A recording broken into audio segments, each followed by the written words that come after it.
Hello, homies. So today is a little bit different. There are no guests. It's just me. Well, I do have both of my doggies by my feet, and one of them is chewing a bone at the moment, so you may hear them crunching in the background.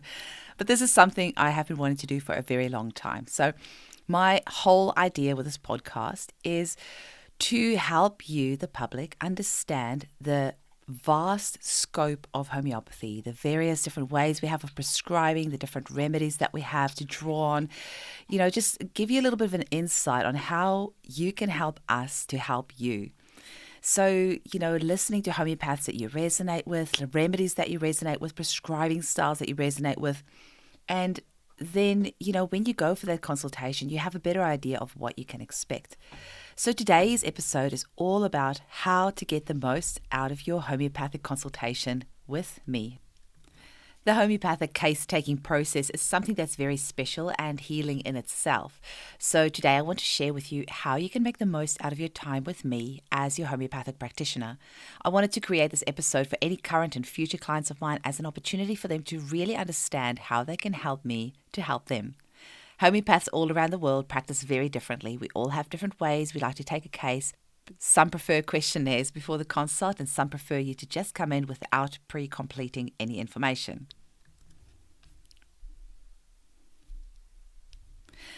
So some homeopaths prefer to only see clients online, and some prefer to see them in person, and some prefer a combination of both.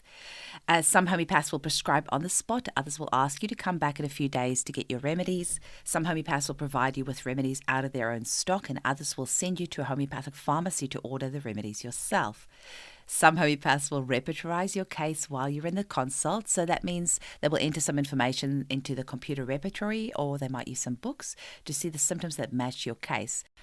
Some homeopaths will know a lot of Materia Medica off by heart. Others will want to flick through their Materia Medica books during the consult to confirm something about a remedy they have in mind for you. So please note, this does not mean the homeopath is not confident. We have over 8,000 homeopathic remedies, and it's impossible for us to know all these remedies off by heart. So most of us will consult our books or computer software during a consult. I certainly do. In addition to using the homeopathic repertory to find your remedy, some homeopaths may prefer to use a pendulum, kinesiology, intuition, or a whole myriad of other ways to narrow down the exact remedy which they feel will suit you. But wait, there's more. Some homeopaths will give you only one remedy. Others will give you several remedies to take on different days, or perhaps the same day. Sometimes you'll receive the remedy in pillules, liquids, or sprays. The main thing I want you to know is all of this is totally fine. And if you show the prescription you were given by one homeopath to another homeopath, and the second homeopath doesn't agree with the prescription, that is totally fine too. If you feel comfortable with your homeopath and you've been getting good results, then stick with them.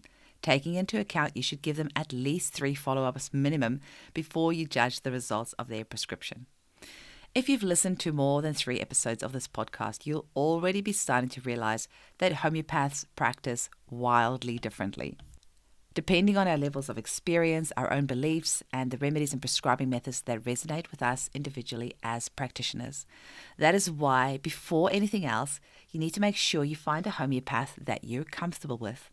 Most homeopaths will offer a 15-minute free discovery call where you can give them a quick call just to chat about your concerns. You can use this opportunity to ask them the following questions. Maybe what prescribing method they use. Do they prescribe intuitively or constitutionally, or just one remedy? Do they use any protocols? If this is something you feel strongly for or against, then that's something to find out. Some people really don't like using protocols like the Liz Ladle fertility protocol or Ton Janssen's detox methods or anything like that. So if that's something you feel strongly about either way, for or against, then maybe ask that question. You might ask how many remedies would they typically prescribe after a consultation and what the costs are per remedy. How long is the initial consult and the follow-ups and what costs are involved. How often do they need to see you for follow-ups, for example, every 2, 4, or 6 weeks or 8 weeks. And also, how can you communicate with them in between consults if you have any questions about your prescription or if something else arises which you're unsure of. So with that out of the way, I want to go back to how my clients can get the most out of a consultation with me. And like I've said, this only applies to my clients, no other homeopath. Everyone works differently, and that's totally fine. So each of my clients needs to watch my free 30-minute homeopathy at home video, which is on YouTube, before they come and see me, so that they know what homeopathy is and how it works. I only take on Australian clients, as otherwise the time zones make things too tricky. And if my clients are on Facebook, I recommend they join my closed Facebook group after viewing my 30-minute video, as I do give free acute advice in this group. My adult initial consultations are an hour and a half, and my child initials are an hour. The first follow-up is usually an hour, and then subsequent ones are about 30 minutes. I do have a very extensive questionnaire I like my clients to complete before seeing me. Personally, I believe that the healing starts as soon as you begin completing the questionnaire. So taking the time to do this in the days leading up to your consult means that your subconscious is already preparing for the healing process. Our online booking system will send you an online questionnaire to complete, and this happens when you receive your booking confirmation. So this is pretty easy to complete on your phone or on your computer. To really get the best out of your consult, I suggest really putting an effort into completing as much information on this questionnaire as possible. Pay special attention to timelines. For example, what was the year your hay fever first started? What was the year or the month you had a particular vaccination or operation? And these timelines really help us to figure out if there has been an incidence of NWS, or never well since.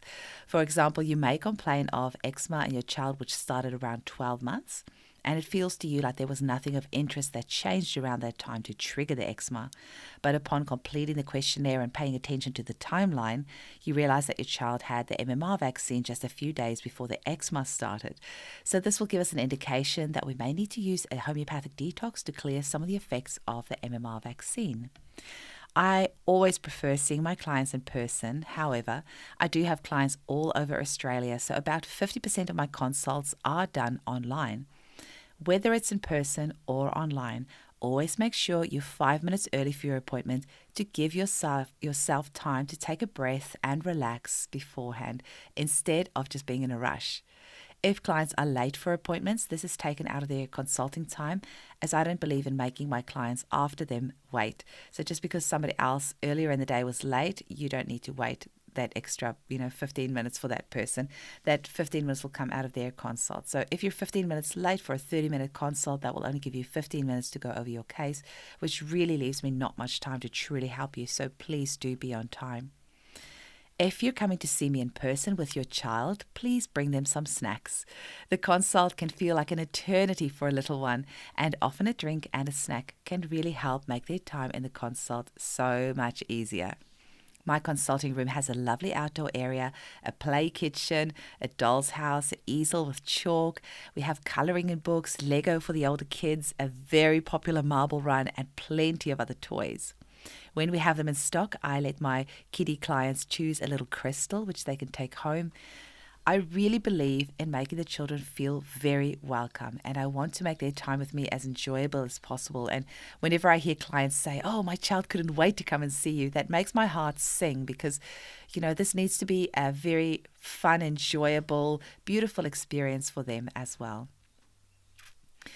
So my biggest plea with parents is to not try and stifle your child's behavior in the clinic. We can be so tempted to, let our children behave and be good children in the clinic, but that's not what's going to help me prescribe for your child. If the child is throwing a toy, let them. As long as the toy is not heading in the direction of my head or my laptop, that's totally fine. If your child is stomping around the room being loud, just leave them. If your child refuses to speak to me, I promise I won't take offense. Once they're in my clinic, just let them be who they wish to be and express themselves, or not, however they wish. All of this natural behavior helps me to prescribe the correct remedy for them. I realize it can be very uncomfortable for the children to have us speak about them in front of them. So I usually start off my consult by asking the child a few questions and just getting a feel for their personality. And once we get into the more nitty-gritty of the consult, I invite the children to play outside in our cubby house to give the parents an opportunity to express anything they wish about the child, but would prefer the child does not hear. Some of my clients will bring a support person with them, so I can observe the child for the first 15 minutes of the consult, and then the support person will take the child away. We happen to have an amazing playground down the road and some lovely cafes, so that does make things a bit easier. And then the parent and I can continue the rest of the consult without the child present. I don't mind whichever you prefer, as long as I get to observe the child for at least 15 minutes of the consult. If your consult is online, please have the child present for at least the first 10 to 15 minutes of the consult as well. What really helps me a lot is if you're able to have your phone camera on the child with the reverse camera. So I can observe the child as they're playing at your home while you and I are having a chat. So the child doesn't necessarily know that I am observing them, because the camera will be using the reverse camera. So the child will just think that you're talking normally on the phone. It's obviously more important for children once they start walking and talking that I observe them, but for the little bubbas, I still need to observe them for a few minutes. I always ask permission of the parent and the child to take a photo of the child, which I do keep on their file on my password and fingerprint protected laptop. So I have over 1,000 clients, and I'm really good at remembering all my clients' names, and in most cases I'll even remember the maiden name and the married name of each of my clients. Sometimes I can have a bit of trouble recalling 1,000 different faces though. So for this reason, I ask that you always have your children present at every single consult for at least the first 15 minutes. I find that once I've had about 3 consults with a client at regular intervals, their face is imprinted in my mind. But even then, children change and grow so quickly. So please do always have them present at all consults to get the very best results. During the consult, I'll ask a series of questions, and the most important thing to remember is that I want you to feel comfortable. If I ever ask about an area of your life you don't feel comfortable speaking about, all you need to do is say so, and we'll move on to something else. To be fair, I don't think I've ever had a client say this to me, as I am very careful with reading the energy in the room and not pushing my client past where I can see they feel comfortable. So a fun fact about me, I went to school in the 1990s and we were still taught typing on a typewriter.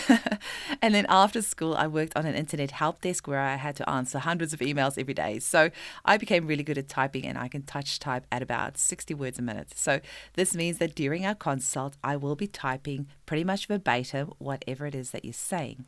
And this makes it very easy for me to quickly detect if there is a particular word that is being used over and over again. And then we can go back to that word and what that particular word means to you. I also use a computer repertory, so during our consult, I'll be throwing a few symptoms into the repertory to see what comes up. I'll also be using some books during the consult if I need to double check the materia medica on a particular remedy for your case. And if you don't hear me saying much during the consult, don't worry. I tend to go into a place of zen where I am not only listening to what you're saying, but how you're saying it, what your body is doing while you're saying it, and so much more. It's almost like a meditative experience, just sitting there and trying to tune into my client's energy and what it is that really needs to be healed, and having my higher self get in touch with your higher self and seeing how we can help each other along on this healing journey. I love to just sit and let my clients share whatever they would like to get off their chest. And once they feel like they've released everything that they need to, then I will get in and ask some clarifying questions to make sure I've understood what has been said. I often end my case taking doing a quick body scan to make sure we haven't missed anything. So we'll start with your head and we'll work our way down to see if you recall anything of significance which may not have been picked up in the questionnaire or mentioned during the consult. Now, this isn't an actual scan with a machine. We're just talking through the different parts of the body. So I'll start with the head and we'll see if there's any history of headaches or migraines or hair loss or head injuries or itchy scalp or psoriasis or anything like that. We'll talk about the eyes, any history of conjunctivitis or styes or itchy eyes, hay fever, vision problems, sensitivity to light or anything like that. With the nose, is there a history of hay fever or frequent sneezing? Do you get lots of colds? Are you sensitive to smell? Any issues with your sinuses? Any blood noses? With your ears, is there a history of ear infections, excessive earwax, itchy ears? Are you sensitive to sound? Any tinnitus? With your mouth, is there any issues with your teeth or your tongue, mouth ulcers, cold sores? Do you grind your teeth? What's your appetite like? Any allergies? And with the throat, is there a history of glandular fever or tonsillitis? Do you easily lose your voice? Any thyroid issues or anything like that? With the chest, is there a history of bronchitis or asthma, any breathing difficulties or any heart issues? With the breasts, are there any issues with the breasts or painful nipples or swelling of the breast related to the menstrual cycle or any lumps or bumps? With the abdomen, any bloating or any pains? Genital area, any unusual discharges? What is your period like? When did it start? Any contraceptive use? With the stool, how often does the client have a stool? The color, consistency, any other issues like mucus or undigested food? Are there any issues with the legs or the knees or the feet or the balance? Any issues with the arms, elbows, wrists, fingers, the nails? With the skin, is there a history of eczema, psoriasis, dermatitis, ringworm, impetigo, or skin tags, or anything along those lines? And I always finish off my consults asking my clients what is the main improvement they would like to see in 8 weeks' time at our next follow-up, so I can make sure I'm addressing the issue the client has come to see me for, not just what I think needs to be treated. So a couple of years ago, I was very lucky to have had the amazing Hilary Dorian mentor me on a few cases. She has 40 years experience as a homeopath, and I value her advice above anyone else. And I try to do all of her courses, and she is just an excellent educator that I have so much respect for. Now, I used to see my clients every 3 weeks for follow-ups, and the trap I was falling into, as one that many homeopaths fall into, is we might not see much change in symptoms in 3 weeks for a condition that has been going on for many years. So we change the remedy too quickly, and we tend to micromanage the case. So Hilary suggested I change my follow-ups to every 8 weeks, thereby giving the remedy a proper chance to work and removing the temptation to change the prescription too early. So I have now been doing this for the past 2 years, and I feel it works extremely well. Also, 2 months flies by so quickly, and I'm always surprised when I see my clients after 2 months, and it feels like it was only about 3 or 4 weeks since I've seen them. So something I want to make really clear is it's of the utmost importance that my clients book in every 8 weeks, at least for the first 4 appointments. Even if you feel not much has changed, book that 8-week appointment and don't let it go over that time frame. We can learn as much from a prescription that's made a big improvement for a client than we can from a prescription that the client feels has not changed their symptoms much at all. Sometimes I'll have a client come for their follow-up and their first words will be, "Oh, not much has changed." When I was a new practitioner, this would terrify me. Now, 10 years later, I just take a deep breath and I'll say, "Okay, let's go over your case and see what's happened in the past 8 weeks." So there has not been a single case where a client has not had at least one improvement in their symptoms. Sometimes it can be subtle, other times a bit more profound. In between follow-ups, I really encourage my clients to email me with updates on how they are doing. I copy and paste these emails and their notes so we can go over it at the follow-up.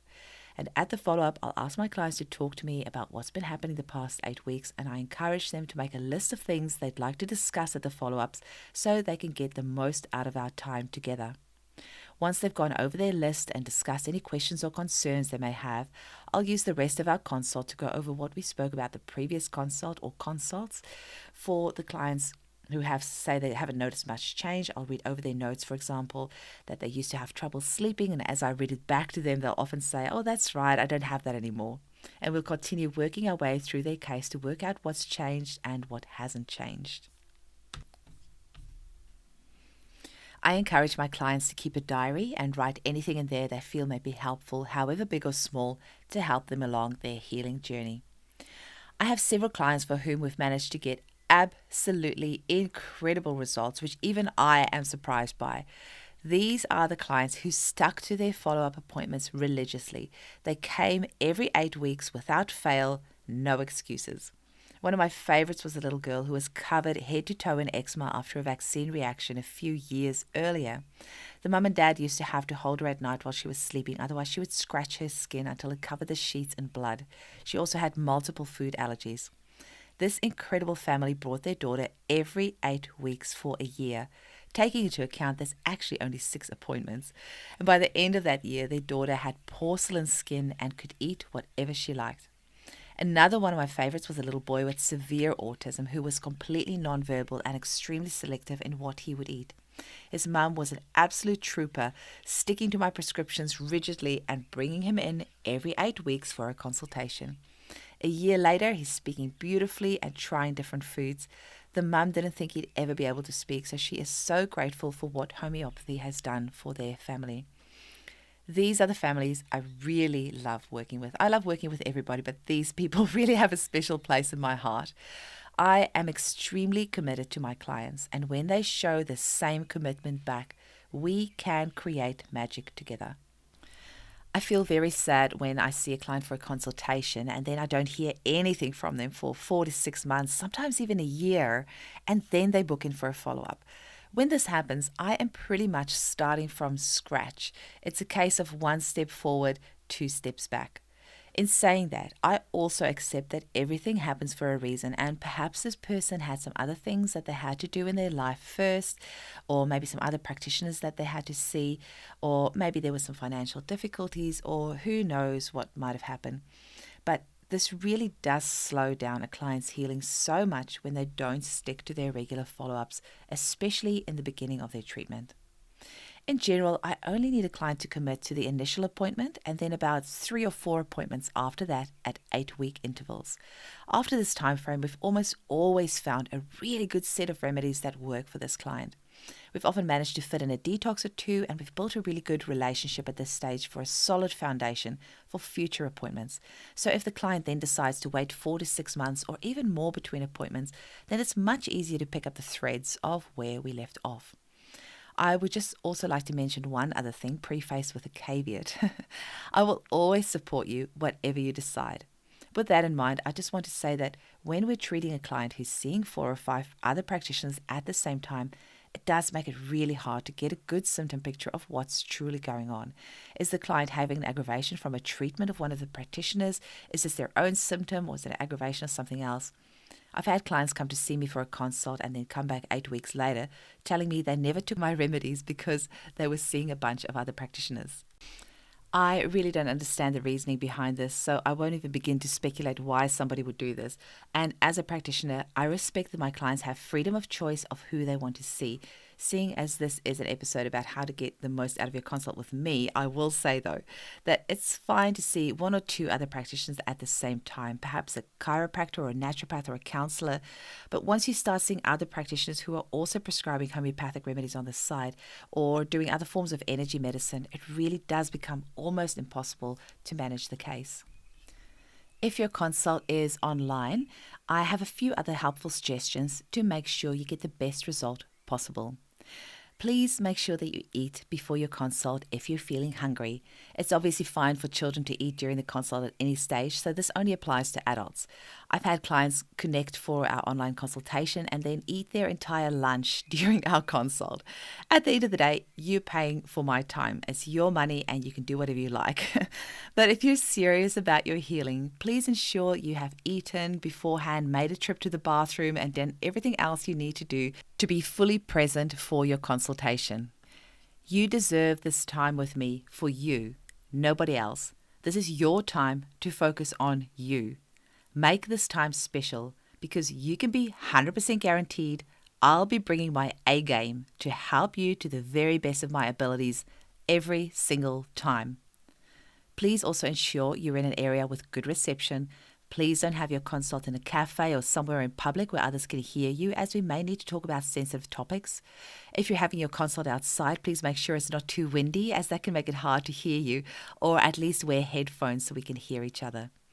Please never do your consult while you're driving. If a client calls me for their consult while they're driving, I will refuse to go ahead with the consult. If you're the passenger, then obviously that's fine. After we've completed your online consult, I will email you with your prescription, and this is usually done in the evenings as my days consist of back-to-back consults, leaving me no time to email prescriptions until the end of the day. As soon as you've received your prescription, please order your remedies immediately and book your 8-week follow-up online straight away. Delaying the order of your remedies means we're losing precious time in your healing journey. If you do forget to book your 8-week follow-up and find you can't find a spot online, please email us, as we do put aside 5 emergency appointments for existing clients every week. If you're coming to see me in person, then obviously our beautiful receptionist will give you your remedies straight away and rebook you on the spot. I closed my books about 2 years ago, and sometimes I'll reopen it for one day to let new clients in. This only happens about once or twice a year. So for existing clients, I want you to know that you can always add any of your immediate family members to my books.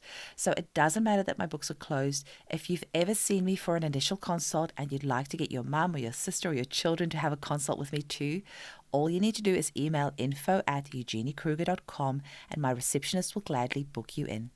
I also have a team of homeopaths who care for any new clients that are not on my books. You can visit www.eugeniekruger.com and click on bookings to book a 15-minute free chat with any of them and see who you resonate with and then book an initial consultation from there. I hope this has been helpful. If there's anything I want you to get out of this, is that I am here to help you and I'm 110% committed to helping you reach your health goals. It's a two-way street though, and I am not your guru. I need you to also commit 110% to this journey. Stick to your prescription. If anything happens that you're unsure of, email me straight away. If you have any questions, please reach out immediately. Don't let the days go by. Your body has the ability to heal, and I am right here to help you. Thank you so much for choosing me to work with you, and thanks for listening. Bye.